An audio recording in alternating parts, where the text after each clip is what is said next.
2013, une majorité des États européens va devoir appliquer un nouveau traité.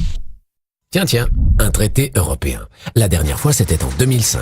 C'était compliqué. Alors on avait lu, réfléchi, débattu. Et finalement, on avait dit non au référendum. C'était gênant. Alors les chefs d'État européens ont coupé, copié, collé, recollé des morceaux du traité. Ils l'ont appelé traité de Lisbonne. Et la droite, plus la majorité du PS, l'ont fait passer sans référendum. Cette fois-ci, ils ne veulent pas prendre de risque, pas de référendum. Ce nouveau traité, c'est le TSCG, ou plus simplement, le pacte budgétaire. Et le TSCG, c'est compliqué. Il y a d'abord la fameuse règle d'or. C'est l'obligation pour les pays d'arriver à l'équilibre budgétaire, c'est-à-dire ne pas dépenser plus qu'ils ne gagnent. Aujourd'hui, aucun État n'y arrive car pour investir, développer ses écoles, ses hôpitaux, ses musées, un pays a besoin d'emprunter, donc de s'endetter, comme vous, comme moi. Mais le nouveau traité dit « stop !»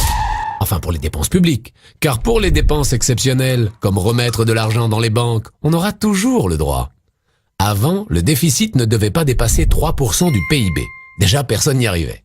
Maintenant, il ne devra plus dépasser 0,5% du PIB. Par exemple, en France, en 2010, ce déficit était de 5% du PIB, ce qui représente 96,5 milliards d'euros. Si on avait dû le ramener à 0,5%, cela aurait voulu dire une économie de 87 milliards d'euros. Pour réaliser cette économie, on aurait pu par exemple supprimer l'école publique, 61 milliards, plus la police, 25,5 milliards, enfin les vendre à des groupes privés. Difficile à imaginer, n'est-ce pas ? Pour être sûr que cette règle d'or sera bien appliquée, les États doivent l'inscrire dans leur constitution. Donc, la France est une république indivisible, laïque, démocratique, sociale, et elle doit appliquer un budget strict. C'est beau, non ? Et si les pays mettent trop de temps à l'inscrire dans la Constitution, alors la Cour de justice de l'Union européenne leur fera payer une amende. Mais comment veulent-ils que les États fassent autant d'économies aussi rapidement ? Facile! On surveille et on punit. Désormais, le budget d'un État devra obéir à la Constitution modifiée. La Constitution, c'est la loi suprême. Elle s'impose à tout, même au budget. Et si on n'obéit pas, c'est la punition.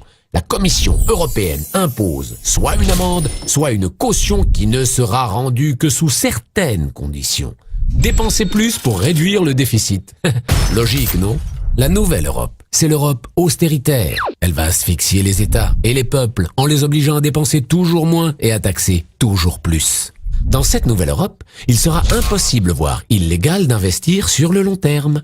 Pas d'investissement dans l'éducation pour les enfants, pas d'investissement dans les énergies renouvelables pour améliorer l'avenir de notre planète.